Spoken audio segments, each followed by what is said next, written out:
Tusha White, what up? What up?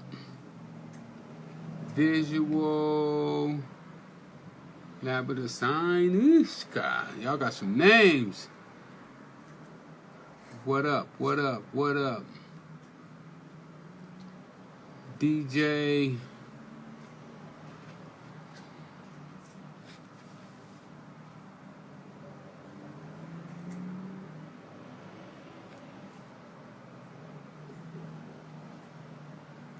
Who we got in here? Doc Potter. 2-piece. 710. Where you at? Where you at? Charlie Man. Nature's sub.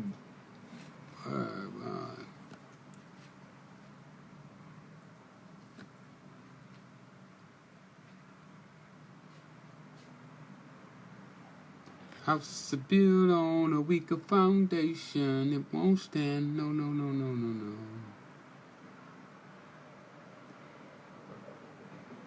Say.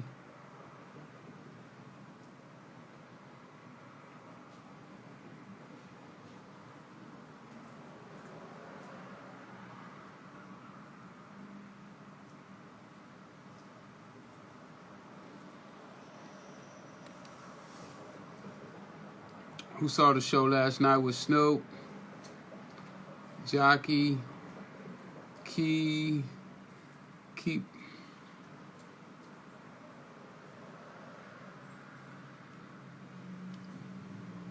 It's all good, Jay. Kendra, what up? Bless you too.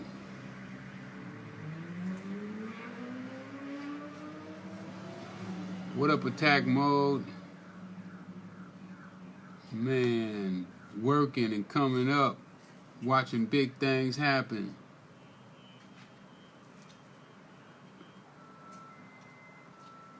We got Be Real coming up real quick.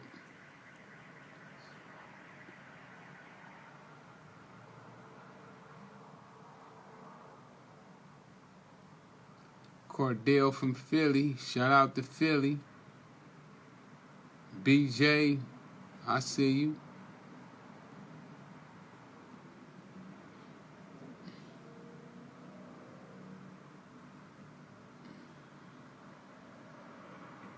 I love Tippy.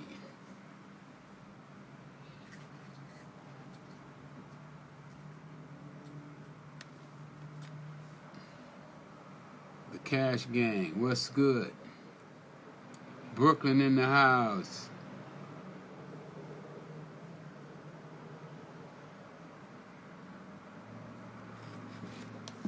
Man, this thing is growing. Tonight I'm gonna have a party. I gotta get a DJ. Y'all know any DJs? A DJ for me tonight? Yeah, I'm feeling real good. Mausoleum.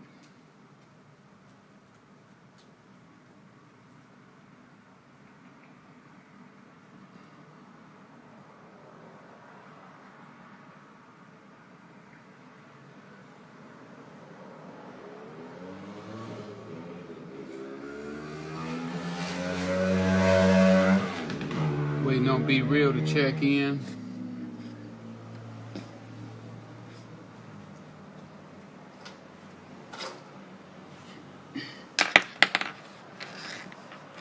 We're just waiting on B to check in.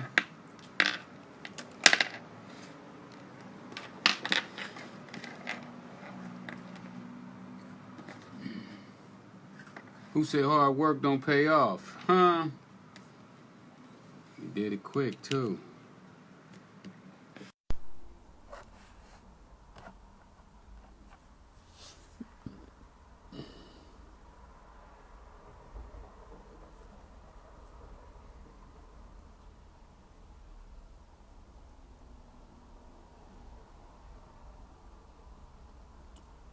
What up, V Movement? Emma just brings.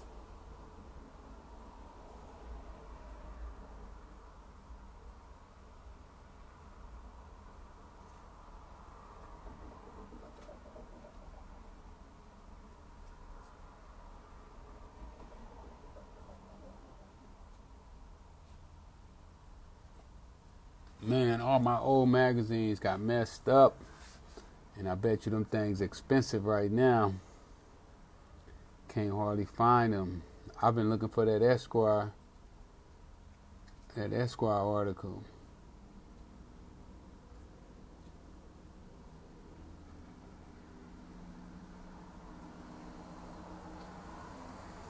What up, CC? I see you.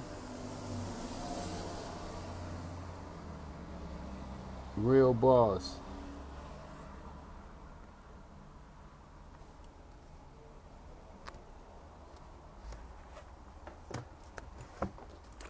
You got to get this one here.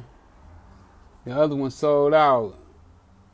21 keys sold out. We waiting on the printers. You know, everything is jammed up with this damn pandemic. So right now, this one is sold out. But I still got a few hundred of these left. So if you want one of these, go get it.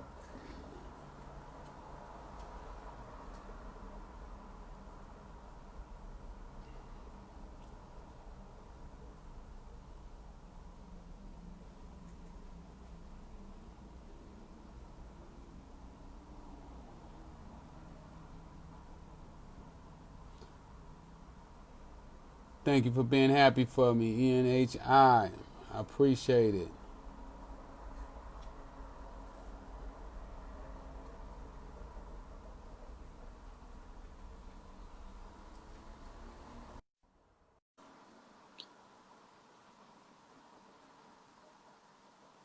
Shout out to the packages for real.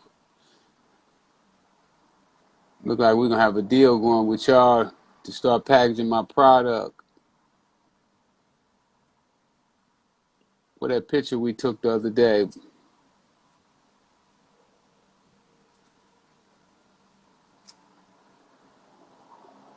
What up, Will?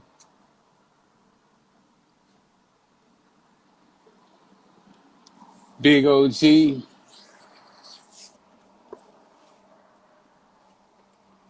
Man, now my goal is to hit that 100,000, that million mark. Yo, Rick. What up, Echo? Your brother's in there.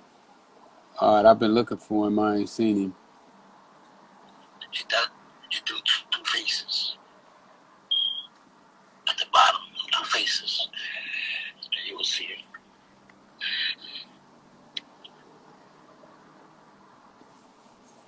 Found him? Yep. My man. What's good, fam? What up, B? How you doing, sir? I'm all right. Staying safe and lit. I see you smoking that good. Only the best. This jar was full an hour ago. I'm fucking with you. Hey, how life been treating you with this coronavirus going on, man? Well, we've been trying to, figure out ways of being creative while, we can't be out there on tour and stuff like that, because we had like 2 and 3 tours booked for this year. And when that went away, we had to figure out, okay, what can we do at home? So, we did a couple of home style performances, and lately I just been writing for new material, like new songs that Burner and I are doing, and stuff I'm doing with Exhibit and this cat named Demrick, so just keeping busy. Yeah. Matter of fact, somebody sent me a video with Exhibit and somebody today was hard. I was like, damn, that shit is new and old. New and old, like the old days, man. Y'all been touring forever. What's your thoughts on this coronavirus? So many conspiracy theories going around. It's 5G. China planted it. The U.S. planted it. What's your thoughts on that? I mean, we come from that era that conspiracy theories used to run wild back in our in our younger days and shit. Like no that. doubt. So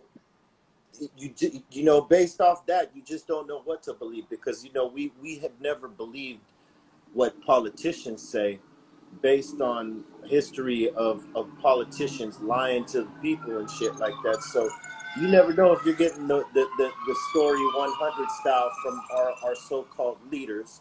And with the way that the media is, where they're battling back and forth on each other, and they're not even really dealing with the news properly. There's a lot of bias and a lot of favoritism and stuff like that. They ain't even really reporting the news. They're attacking each other. Politics. Yeah, politics, and then they add fear and use this virus as a part of that shit. And so it's hard to know what really to believe. But realistically, as you know, the governments usually create this shit, and No how doubt. and No how it doubt. gets out there, the story always spins. So who knows who created it? But we do know is that it's fucking out there, and you know, people are scared because of the way that Yeah. it's been portrayed, and some people should be, because obviously it does affect a percentage of people with health problems and stuff like that. But it's crazy how the politicians weaponize this and use this in the political form right now. It's almost like they've accepted, to lose a couple 100,000 people, with this whole thing, and that's what really it Well, really alarms me, yeah. that we wasn't better prepared. Well, that's population control right there. It seems that there's always something that comes out every God knows how many years, to come out and wipe a portion of the population. And back in the day, before all these scientists knew how to create things like this, it happened naturally. But yeah, we were definitely not prepared for this. And you have to wonder, if we're the most powerful and wealthy nation on earth, how the hell were we behind? When you look at the death toll in other countries and the infection rate in other countries, and we're the highest, that's just fucking crazy. Yeah, I felt the same way, man, and I've been quarantining because I said I want to stay out of the way. I don't want to be one laying up in the hospital and the doctors are going eeny meeny miny mo. Right. Who we give the respirator to. Yeah. Uh, I Well, would hate to be. that's the other thing. Fuck, man. To get on the respirator, that's when shit is getting really serious for you right there. And what they don't say is how many people are coming back from the respirator. Some people didn't necessarily get sick enough to get on that. So a lot of those people recovered, but they don't really want to tell you the rate of when they get, what's that? What are they called? Internized, or when they, Yeah, put them to sleep. yeah, Put them in a coma. yeah.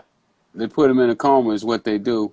What you think about them lifting it? We finna be off, man. The country finna be wide open again in a couple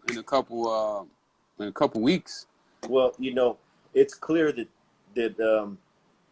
they don't want another depression. At least this administration, they don't want that on their back.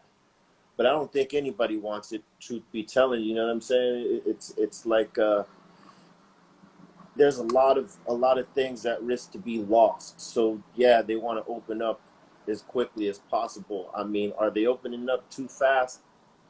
Probably, but I think if people try to keep safe, use their gloves, wear their mask, and people own up to when they're feeling sick, because how many motherfuckers did you know that was on the job sometimes and they had to depend on that day of work, to get paid or whatever. They're like, you know what, I'm feeling a little sick.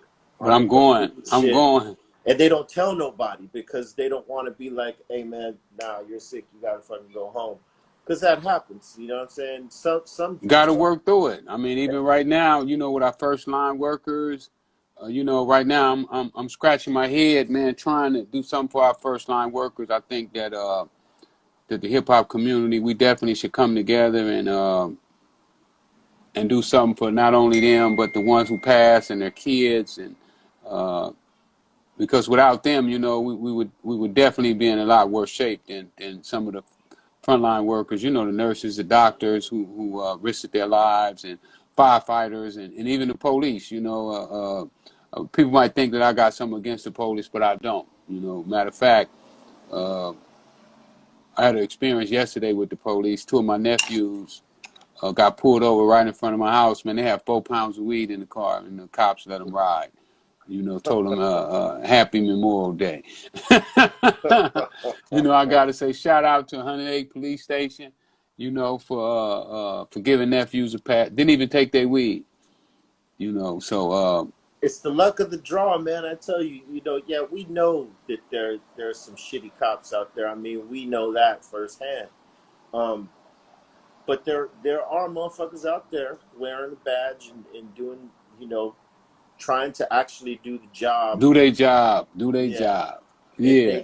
they get the bad rap because of all the other guys And that. and you know, even with me, Muggs, you know, I've been beating the head with flashlights while I was handcuffed, but I do understand that the ones that did that to me was in the minority.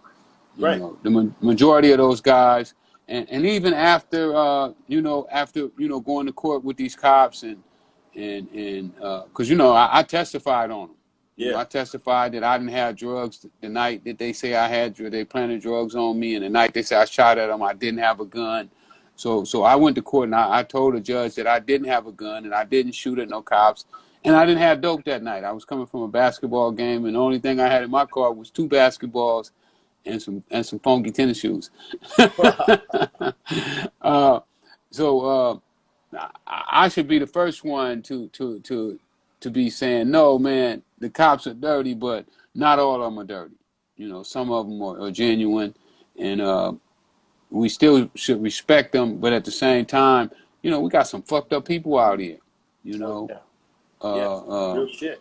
on both sides. That's what you never hear about though. You know, is that there's fucked up people on both sides, and and Yeah, and you have to own that part of it. You know what I'm saying? And fortunately, now that we're older, we can own that.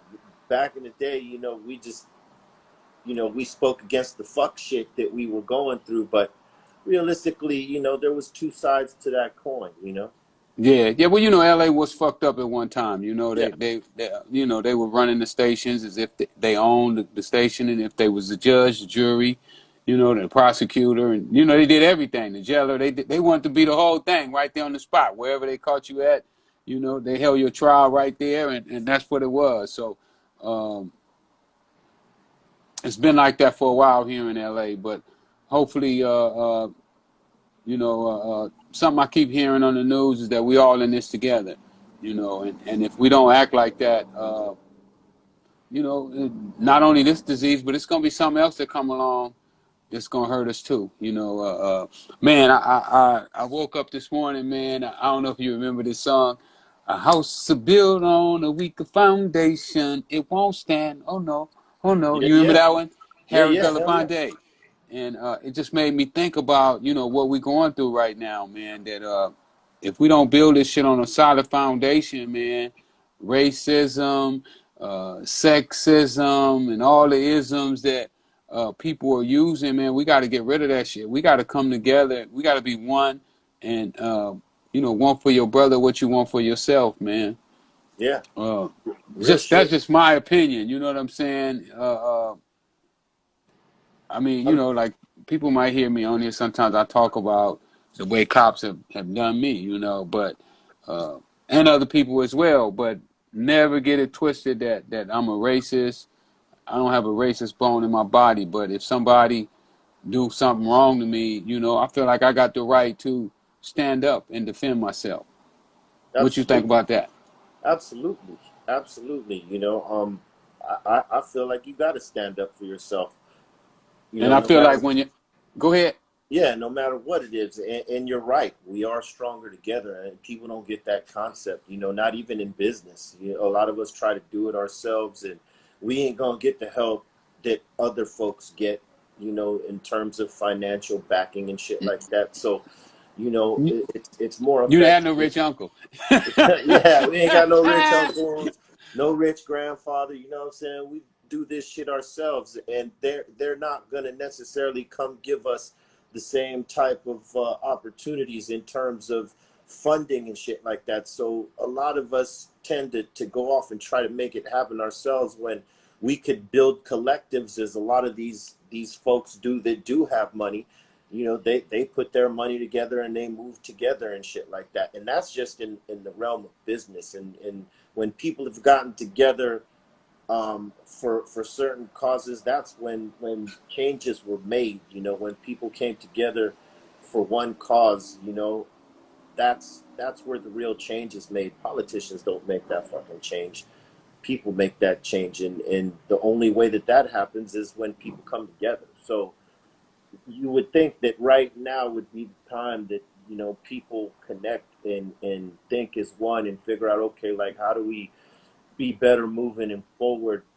But because we're in a troll generation, there's always those assholes that, you know, want to throw, you know, pour salt in the wound and shit like that or whatever, and make shit worse while people are trying to heal and get better. And realistically, it's just up to people to not let that type of shit be a divide, because there's people like keying in off of this racism and trying to create that tension amongst peoples in the troll generation and shit like that. And when people are divided, that's when the fuck shit happens, because you're so, you know, cut off from everybody else that all the foul shit that happens, that gets ran on the people, no one even looks at it because they're distracted with all this other shit going on, you know? Yeah, for real, for real. You know, one of my boys put me up. He's one of the top brain surgeons in the world, and he put me up on the vitamin D, and he said it was the best immune system booster that we can get. So I've been telling everybody about the vitamin D for quite a while. You up on it?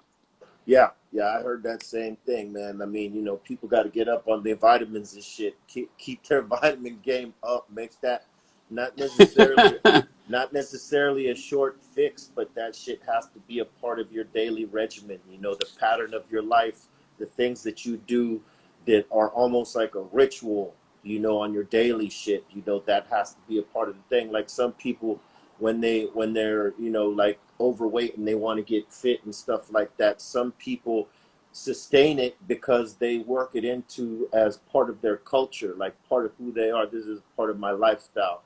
I wake up, I go do my shit, I work out and carry on with the rest of my shit. Where other people look at it like, oh, I need to drop 20 this little bit of time,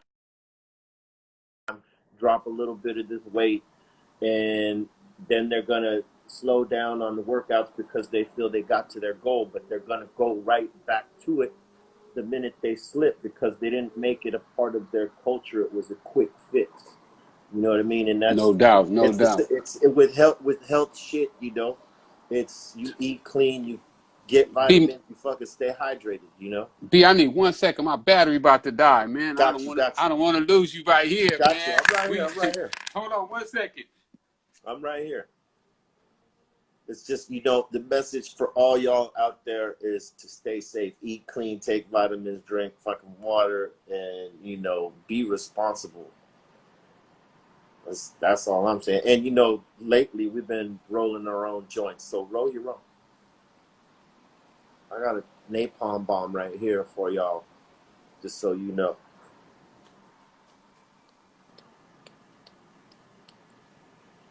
I'm going to just smoke this real quick.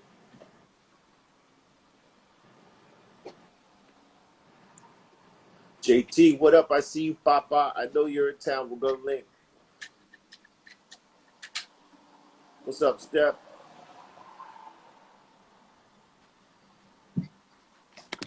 Man, I'm gonna have to move my studio. I got to come out the studio. The card I won't know how reach. that works. Hey, I've been doing this a long time. I know how it works. I don't want to lose you there, man. You own one. Hey, I think I'm good. I All think I'm right. good. Man, 1 second. Let me get my notes. Hey, so I was just getting ready to ask you about your diet, but I think you kind of went into that already about your diet and your exercise. Yeah. Having a ritual. You know, I don't want to know the age because I know we don't want to tell our age no more. But man, I Oh, remember the first show I went to, and you probably don't even remember this, right? I know you don't remember, But I got out in '93 for a couple months. I remember that. And I went to one of your shows. Y'all was in Santa Ana, and Adrian Miller had got me tickets, and you gave me a shout out on the Yeah. motherfucking stage. I said, "These motherfuckers, thank you, man. That was like the dopest shit in the whole world, man. Y'all gave me that shout out. I was like, what the fuck? So I appreciate it, man, and I've been following you guys' movement ever since Immortal Records when I used to talk to Adrian Miller every day on the telephone. Yeah, man. A Miller. That's right. Yeah. He's still doing his thing too. Yeah. It's amazing the longevity that you guys have had in this industry. I want to know how was you guys able to continue to I mean, because the people that's going to the shows now is probably young enough to be my grandkids. I ain't gonna say your grandkids, but My grandkids? No, not yet. Almost. Hey, but they young enough to be my grandkids, man. I want to know, how do you continue to stay relevant in this day and age? In so many ways, not just only in the music. We're gonna get into that other stuff in a minute. Well, I think it's a couple things. You know what I mean? Like, as far as Cypress goes, you know, we always took the music as like a passion and a love. You know, sure, it became business. You know, once we started having success with it, but it was always a passion, and we were always very competitive. So we equated it to sports. Like, you know, we're basketball fans, so we were like, okay, we're going after the championship every year.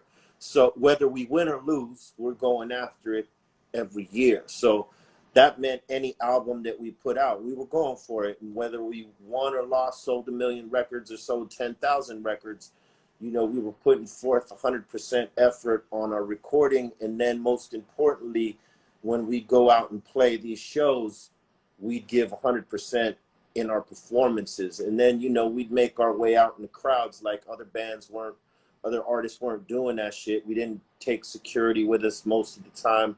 And we'd be out there with people, you know, chopping it up and networking and just interacting with our fans. And that shit took us a long way. So even, you know, when in our career, when let's just say we had a hit record or we had a moderately successful record, it didn't matter. The fans were always there for us because we would give them that time, and we would always give 100% on the performance. And I think because of the love and passion, you know, we were always listening to what was you know, what was the other shit out there that we need to be competing with, that we feel is on that level that inspires us to be as good as or if not better. So we'd always be listening to everybody's shit, you know, because you as the champ, you could get complacent and forget that you got competition coming in, and somebody might just come wipe your shit out because, you know, you didn't do your homework on it. So we were so competitive, you know, in every aspect. When we were recording an album, we would listen to what was out there. And again, you know, putting out an album, it's like you're going for the championship. Sometimes you win, sometimes you lose. You might not hit the numbers that you want, but you could live with it because of the effort you put behind it. And aside from the Cypress albums, you know, I was able to do other shit like my solo albums and collaborative shit with other people. Like most recently with Burner, I did a 4-set series with him, and we're actually like a duo now. You know what I mean? Like a Red and Meth, because we've done that work, we've put that work in, and so the newer generation might know me because of that, and others might know me because of the work I put in with smoke boxing and the smoke box episodes, and you know, our Dr. Green Thumb podcast and stuff like that. People who might not know about Cypress might have found me there. So, you know, I have all these different avenues in music and the cannabis culture where one might get introduced to Dr. Green Thumb, Be Real, or Be Real of Cypress Hill. So, Are we going into Dr. Green Thumb? Don't even worry about that. word We're up. gonna dig in there. I gotta get all this other stuff out the way first, because you done so much in your life. And I've been to a couple of your shows. So when you talk about your fans, I think they own you. And I don't mean that in a bad way, Right. because I'm hoping that my friends and my family feel like they own me, because you know when you own something, you take a little bit better care of it than when it ain't yours. Right. If you understand what I mean, Totally. I can see why you felt comfortable walking around without bodyguards, because if you was at one of your shows, nobody better not say nothing wrong to you or do nothing to you. You know, we walked around without a chip on the shoulder. You know, like everybody expected that from a group from the West Coast talking gangster shit or raw shit or whatever, a combination of both. And we never walked around like that. I was a banger. You know, I banged with Bloods. You know, I was from a set called 89th Street Family. And I don't say that much because I've never been one to set trip or do any of that shit. You know what I'm saying? But that was the background I came from. And you know, it was. Wow, and to see that you come from that and to where you at right now today, I would have to salute you. We're gonna go into the Dr. Green thing right now, because first of all, if anybody in California should have got a license, I remember when I was hearing about you were going for your license, and I was like, shit, they gotta get him his license. They was fighting for this shit, you Oh know, man. when they were still throwing motherfuckers in jail. So It, congratulations on that, and give us a little bit about what that fight was like. I mean, it was a tough start, you know what I'm saying? Because they weren't really giving a shit who was who. You know, it was if you had your licensing, your paperwork, and all that shit together, you know. And it took some time before you know, we got with the right partners who were willing to do all of the shit necessary to get this shit legitimate and you know get the proper licenses to open up a spot. You know, like if you asked me 20 years ago, were we going to open up a green thumb dispensary? You know, I would say I hope so.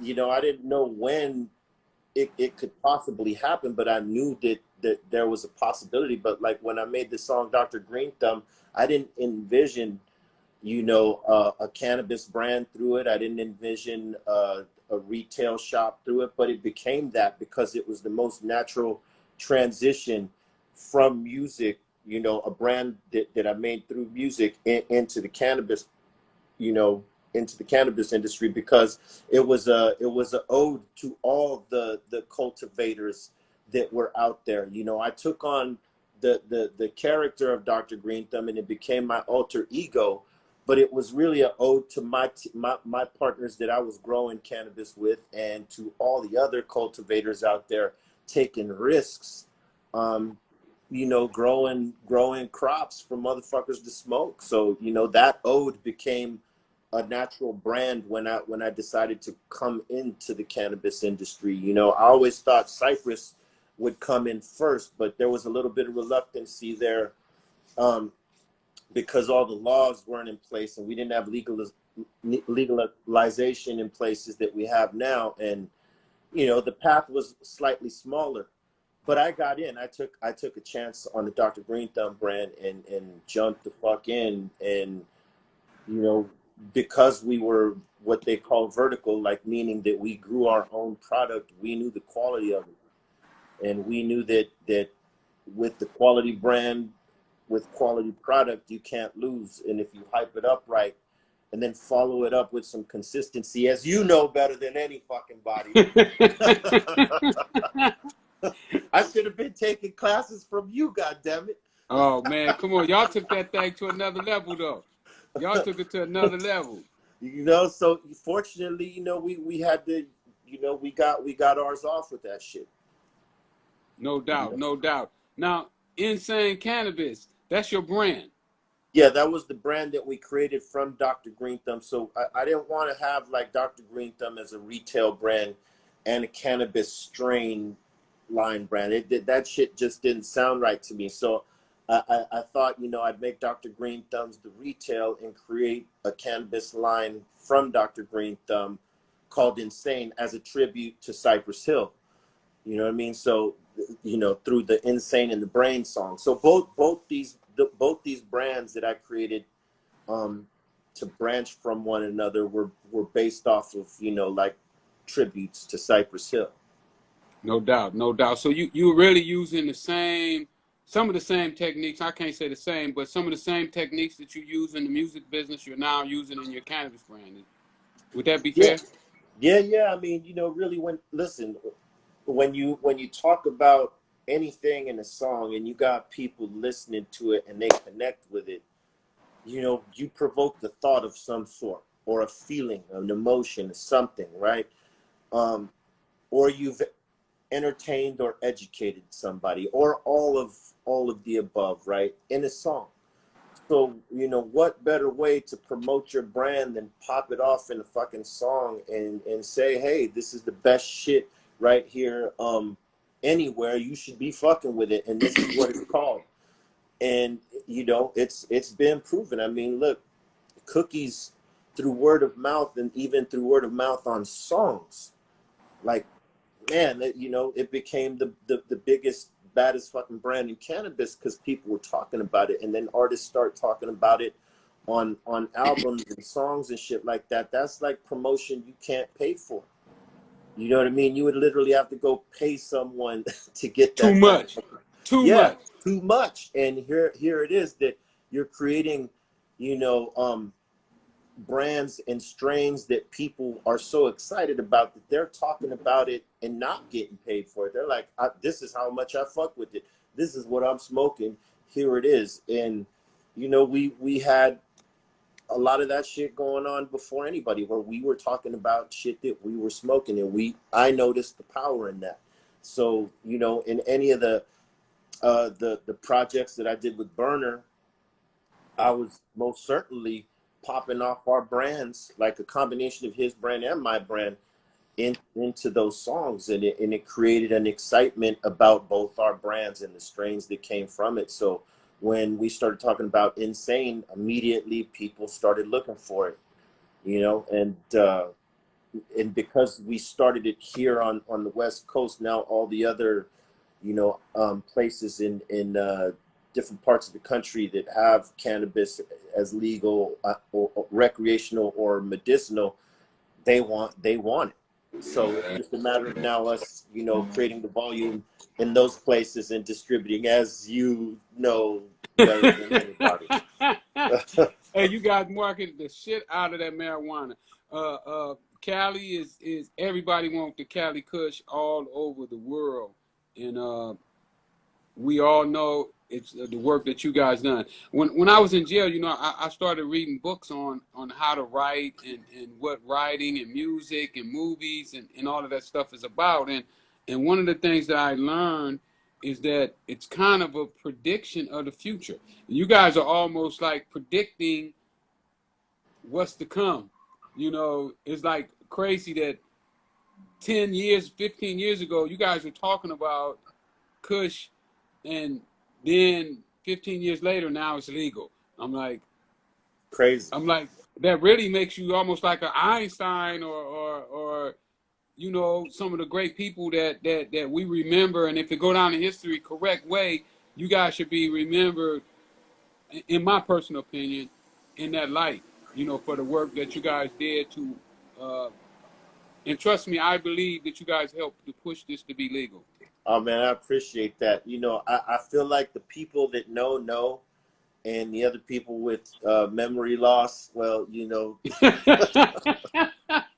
you can do about that. But you know, hey, listen, we still push on, because realistically, it was just like with making music, right? When we made music, we didn't do it for the credit of other people. We did it for the enjoyment. Like, you know, like when you hear this music, do you fuck with it? Is it something that you connect with? It, you know, and we were, as artists, you know, hoping that would happen. You never really know. You have to have confidence and say, you know, I know people are going to fuck with this, but you never really know. It's a gamble and shit. But what we do it for is so that people fuck with it, right? And it's sort of the same thing in cannabis. You know, we're trying to give people, you know, an experience through the products that we create, the flavors, the strains and stuff like that. And it's the same thing. Sometimes you might put out a strain that people don't fuck with, even though other people might say that it's the fucking, you know, it's that shit. Everybody got their own flavor that they like. Yeah, and so we just, you know, we apply the same sort of mentality. Like, you know, it's a chance we take when we put out something new, because, you know, people always want the shit that they know, and it's a for sure shot. You know what I mean? But, you know, in music, you can't keep making the same album over and over again. And in cannabis these days, if you get stuck on one strain, you get fucking left behind, because there's so many great cannabis brands and cultivators out there and breeders creating new shit, that if you stick with one and you don't really put forth the effort in creating different strains and different flavors, man, your shit gets left behind. And, you know, it doesn't matter what amount of talking you do on a record about your shit, if your track record goes to shit, then, you know, your word is shit too. So it's about staying ahead and being creative and taking a shot, taking the chance. No doubt. That's dope. That's dope. Thanks for giving us that game too, because that was something a lot of us needed. This venturing into the cannabis industry.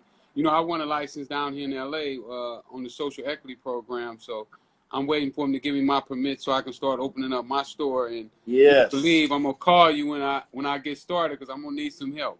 I got you. No, I'm a support all day. and I know already. You already talked about partnering with Burner on some music, and does that go for the cannabis as well? And are there anybody else in the cannabis industry that you plan on partnering with, or are you plan on doing something with? Well, we do collaborations right now. I mean, you know, most of our shit, you know, all of our shit is pretty much ran by us. We're not really partnered up with any companies or anything like that. It's all the Green Thumb team. But we do a lot of work with Cookies, you know, because of the relationship with Burner and I, you know, because we work together and we support each other's shops and stuff like that. We carry each other's brands in our shops and whatnot. So it's very much it's not necessarily a partnership, but, you know, we do have a working relationship that bridges both of our brands. So when we work together, it just makes both brands stronger. And we did talk about doing some sort of collaboration along the line in terms of the cannabis business, because, I mean, you know, our collaboration mostly is through music, but we support each other's cannabis brands and whatnot. So we're talking about, since, you know, we've been doing these duo albums for the last maybe 6 years and whatnot, that we should create something that's based on him and I, not just our individual brands and shit like that. So that's something we might be doing. But another collaboration that's out there right now, we just did one with G Pen. That's going to be in our stores soon, and a collaboration with Wonder Brett, who is one of the other, you know, cannabis brands that's popping. And Dope. I saw some of their stuff. places. We went out to their forum and tried to do some business with them, and they got some dope stuff. Yeah, they're holding it down, and we're going to be doing a joint, insane cherry bomb with napalm, you know what I mean, exhibit pretty soon. So, you know, that, be looking out for that. But yeah, I mean, you know, we're open to doing collabs with the right brands, you know, brands that we see eye to eye with, and we're on the same page, and we want to move in the same direction and whatnot, and got that quality product too, you know. So we're always open, but most of the time, you know, we're operating within ourselves and stuff like that. But, you know, again, we're always open, because we know when two brands get together, it makes for a strong one. Now, I know you're still a member of the legendary group Cypress Hill. Oh yeah.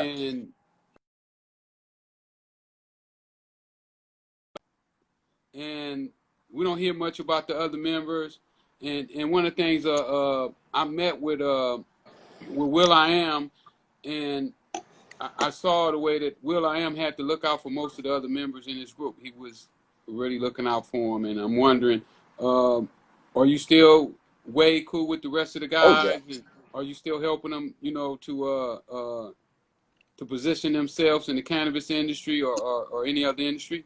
Oh yeah, I mean we've always remained pretty close. You know what I mean? Because we were spent our young adulthoods together before, you know, even the music. You know, we were always tight as friends, and fortunately the music was something that we all had in common. But we were hanging with, Jordan, go ahead. I'm but sorry, I had to call my no daughter. worries.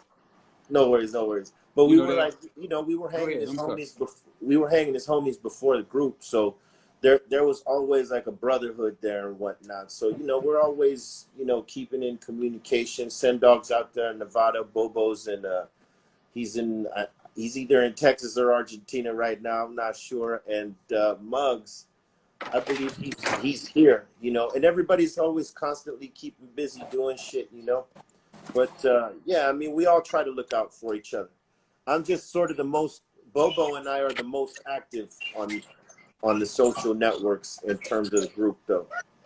Yeah, yeah. Well, you know, you. Everybody just hears about you doing so much stuff. You know, I'm like, damn, Muggs, how can he do all this stuff, and only be one man? You know, and so often that be the case with you know with certain guys in the group. And I was just wondering, you know, how was you guys' relationship, and uh, was you going to continue to assist them in their other ventures?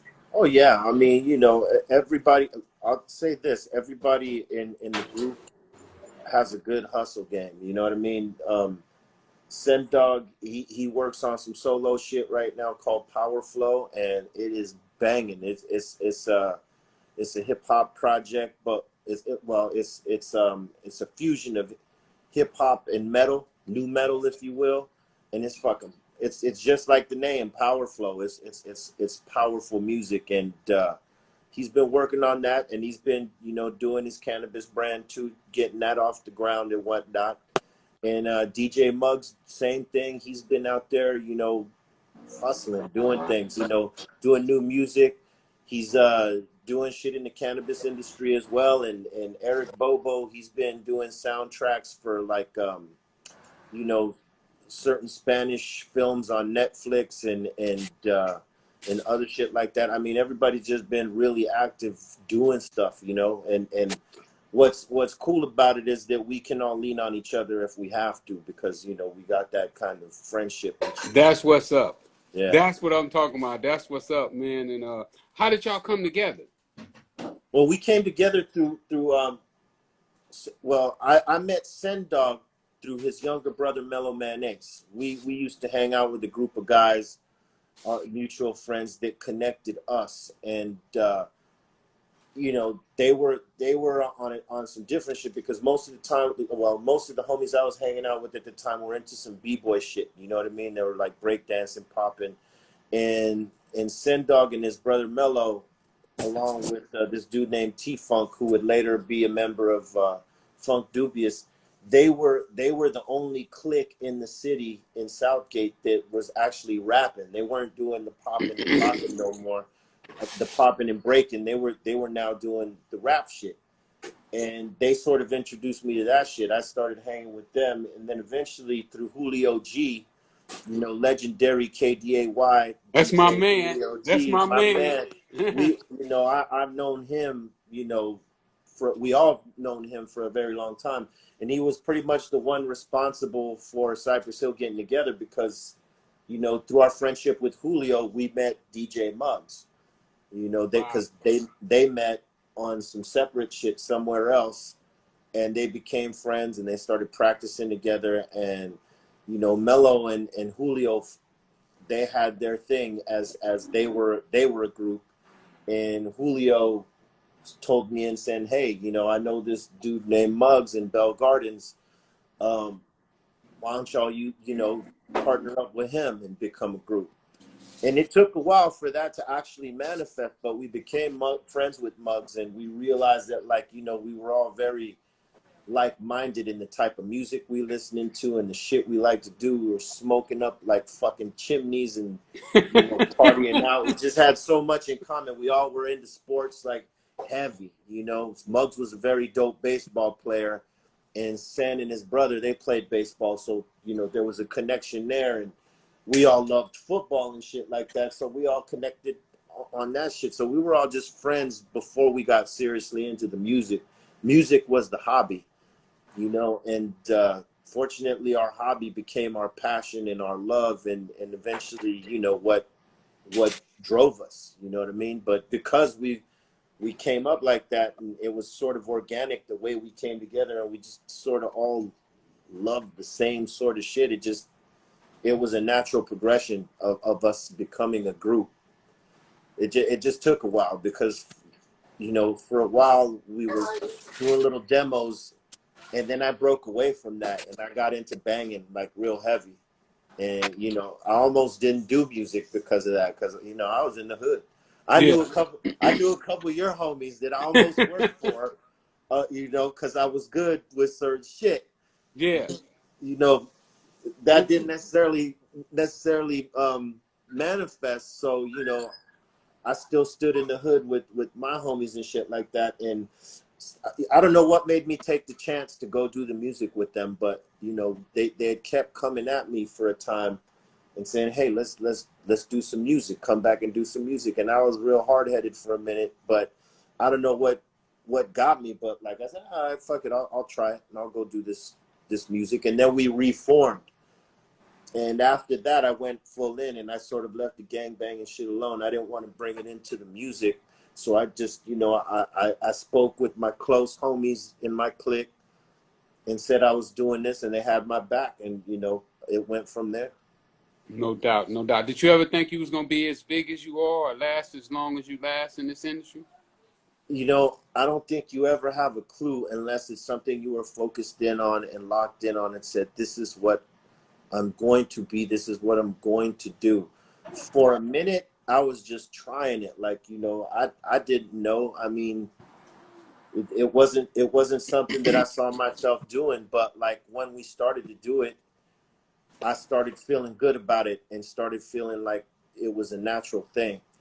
And I started having a different kind of love for it. So, you know, and then watching groups like Public Enemy and the Beastie Boys, and most importantly Run DMC, because they were the ones who sort of inspired us, how they ran their shit, how they gave shows, how they, you know, presented themselves. You know, this was something once I took it serious. You know, I think we all had that same mentality. We had to stand out from what they were, and we have to be our own, you know, true to who we are, but we have to roll like in the manner that they roll, in terms of the professionalism, being there consistently, taking this shit serious, and wanting to win. And wanting to win means, you know, being responsible and showing up and putting 100% effort into every aspect of it so that not one of us fucks it up. And fortunately, we were all on the same page to do that. Man, you answered my next question already, because I was gonna ask you who influenced you, but I think you took care of that pretty well in that one there. You had quite a few solo albums out as well. Did you like doing solo better than with the group, or, you know, where you got the whole show to yourself, or was it better when you was with the group? You know, there was a certain freedom in it, because with Cypress Hill, you know, we wrote and made songs a certain way that it was like a formula. And I love that formula, but for me, I couldn't copy that formula because I didn't want my shit to be a cheap imitation of to what we were already doing great as a group. So I wanted to do something slightly different always, you know what I mean? Like my first solo album was Smoke and Mirrors. And when I did that, you know, I went to a bunch of different producers. People assumed that I would probably go to Muggs and stuff like that. But again, I didn't want anything to sound like what I had done with Cypress. So, you know, I went to other cats. I think I even did a couple of the beats myself. And then in the process of you know, while I was taking a break from Cypress, I think I made like 3 mixtapes, the Gunslinger series, 1, 2, and 3, and I sort of got inspired by what 50 Cent was doing, and just started writing, and you know, like, and doing songs, and I was making beats too. I got a catalog of beats, you know, that no one knew I chopped, but like you know, eventually some of my beats would come out later on. But, you know, I was just heavy on the grind, doing those mixtapes, and then that led me up into eventually doing the one of the last two Cypress albums, which was Rise Up. And I did some beats for that one, but, you know, I was keeping busy all that time, you know, while I wasn't doing shit with Cypress, because for me, I always realized this is you know, music, rapping, singing, performing, playing an instrument. It's just like, you know, it's just like an athlete that trains to do their respective sport, right? So if you're a basketball player, you know, before you get into the season, you're coming into the summer league and you're tuning up and you're doing all the workouts necessary to get, you know, to get started on the fucking season. So, you know, there's motherfucking players that practice on the off season. They try to practice new moves. They try to, you know, get consistent, shoot a lot of free throws, you know, work on their game, in other words. Right. Every athlete does that. For a boxer, even when they're not training for a Everybody fight, should, for sure. If they're they training. don't, that's Yeah, why he got knocked out in the that's why. first round. That's right. You lose your timing. You lose a little bit of your skill set. The further away you are from it. So for me, I tried to keep consistent, because even with Cypress, when we were active, we didn't really create songs unless we were scheduled to make an album. And for me, I knew the only way that I was going to get better as an MC and evolve and you know, do new shit was to keep writing, doing different things, challenging myself. So I took on those mixtapes, and then I started getting called for, you know, a lot of features, you know, because previously I hadn't been called for a lot of features, because, you know, if you're not a solo artist, motherfuckers don't look at you as a bar spitter like that, you know. Right. At least that was like the perception. If you're in a group, you might spit some bars, but they don't look at you the same way as they look at a solo artist. So whenever they called me for a feature, I made sure to try to kill the goddamn thing. You know what I'm saying? Like, I'm gonna set the tone, or I'm gonna fucking chop a head off, you know. So fortunately, that got me out there with some of these younger artists and stuff like that, and won me some new fans over and shit. But it was always about keeping working consistently on music and my writing and stuff like that. And if I wasn't writing, I was chopping up beats, and I haven't chopped a beat in a long time, so I slacked off on that game. But I sacrificed it because my main shit is to actually write and, you know, do songs, you know, perform these songs and all that shit. And so, you know, Are, I have are, to put are one there off for the other. any other new artists out there right now? Maybe a young cat that you might think about working with if the opportunity ever presented itself? I mean, I'm always open, you know, to some of these young artists, because, like, for me, it's like when we were the young artists, we got embraced by the guys before us. They were actually telling motherfuckers, "Hey, check these guys out. These guys are the new cats." And not many were into doing features back then. Otherwise, I feel like we would have got invited to do a lot of features. But I realized that the baton was passed to us, you know, or at least there was a light that shined from us, from the older generation that was before us. They didn't hog the light to themselves. They said, okay, you know, we got our light, but check these motherfuckers out right here. Because it's always about the advancement, progression, and evolution of a genre of music. You know what I mean? It can't stay the same, and it can't stay, you know, only this group of people get a look. Everyone can get a look if you got good music and your campaign is right. You know what I'm saying? So for me, these older, you know, artists, or these veteran artists that embraced us, I said, fuck it, I'm gonna do the same thing. When the generation that comes behind me, if I'm feeling what they're doing, I'm definitely gonna embrace them. If I ain't feeling it, just like I wasn't feeling some of the fuck shit that was going on in our prime of music, because there's always fuck shit in music. Always. There's always corny shit. There's always bullshit.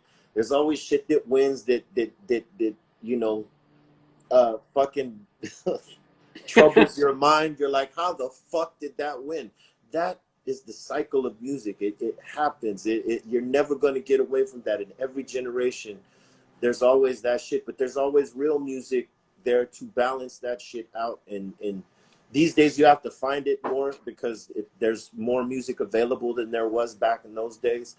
But there is a balance of good and shitty shit. But I always embrace those who I think are dope, whether they're veterans or young cats, man. I think it's important that you do that, because the minute you start keeping the look to yourself is the minute the game stops. It comes to a halt. No doubt. Our boy Adrian Miller just shot us out and said, "Man, tell you who what he say? Tell him who introduced me to your music." Adrian Miller just told me that. I mentioned you already, Adrian, early in the show. You got here late.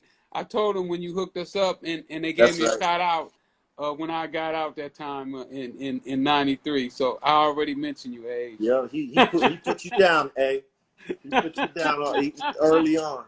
Man, before we end, what other ventures are you going into? I know you're still doing the cannabis. Is there any other businesses that people should be looking out for?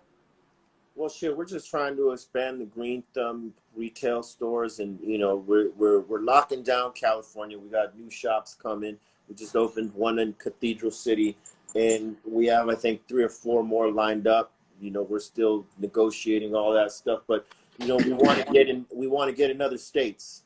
We want to go to Michigan. We want to go to Colorado. We want to go to all the spots where we can plant the Green Thumb flag. Well, and new music. I got an album that I made with Scott Storch on production. That's coming in a couple months, and just more music. well, I'm gonna have to get with you. I got my brand out. That's What right. I said. Once this pandemic is over, you gotta let me come out there and do a signing. I got the pre-rolls too. Oh, we got to do it. We got to do it. I'm new in the game, so you're gonna have to teach me. You have to teach me. Yeah. I ain't big as Burner. I'm a little guy in the game. We could do that. We could do. You already know, man. I'm gonna have to bring my notebook. What other new projects should people be looking out for? We got a Cypress Hill project coming in I believe October. New album called Back in Black. And I got an album with Psycho Les coming out from the Beat Nuts. That shit is off the hook, you know what I'm saying? And again, that's Scott's, the album with Scott Storch called Let Me Tell You Something is coming. That's just slapping. Sound dope. Just the title sounds dope. Yeah. You'll fuck with it. I know you will. You'll hear that shit. The title just sounds so dope, man. It's like, damn.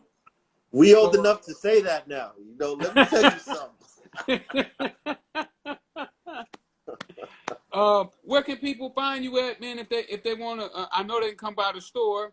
Yeah. What's the address? Well, the Sylmar address is 12751 Foothill Boulevard, Sylmar, California, and I believe the Los Angeles location is 2100 Pasadena Avenue. And man, we are the house of flavors. We got every flavor you need, and please believe we got to have you come in when all this shit normals out, man. Yeah, let's do that. And y'all, if y'all go by there, don't just go by there to holler at him.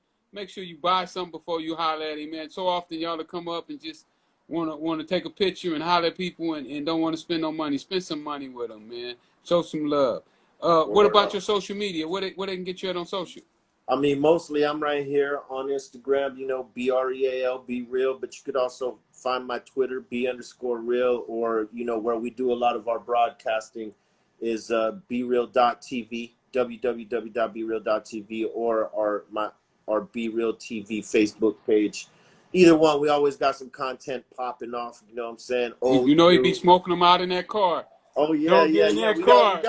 We got some new smoke boxes coming next month, actually. We because we film a lot, so we filmed like so many episodes on our last run that before the pandemic broke out, we had like, I'm gonna say, probably like 42 smoke boxes filmed. So we broke them down in seasons. We put out the last season a while back, so it's breathing right now. Next month we'll put out the next season. And when you let people get in the car, do you check their heart before you let them in there? Because it'd be so much smoke in that joint. I'm Oh man, like, you know we used to lock them in.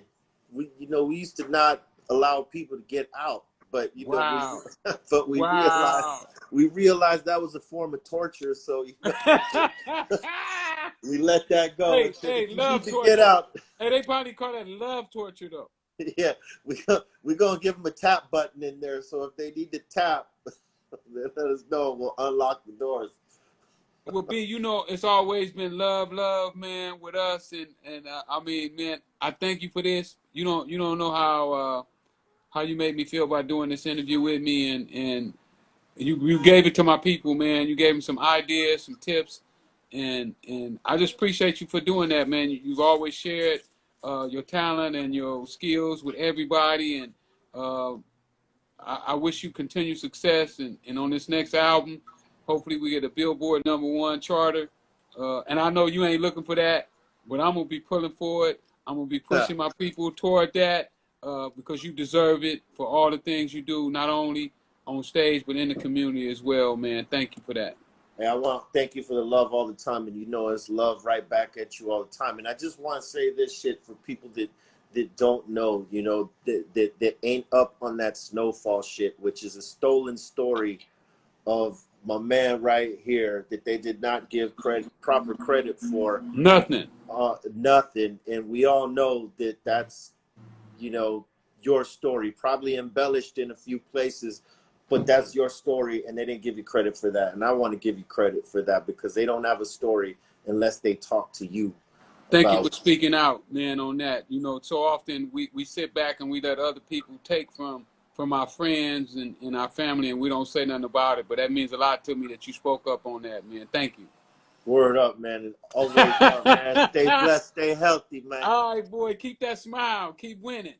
Always, Tell always. Burnout, I said, what's up? Hey, if you see Julio, man, I would love, man, we listen to Julio G every night in the penitentiary. Tell Julio G, man, I want to talk Oh, to him. I had his number, but his I'm number gonna pass changed. it on. I'm gonna pass it on. I'm gonna link y'all. Please. Definitely. Thank you. All right, All one right. love. One love.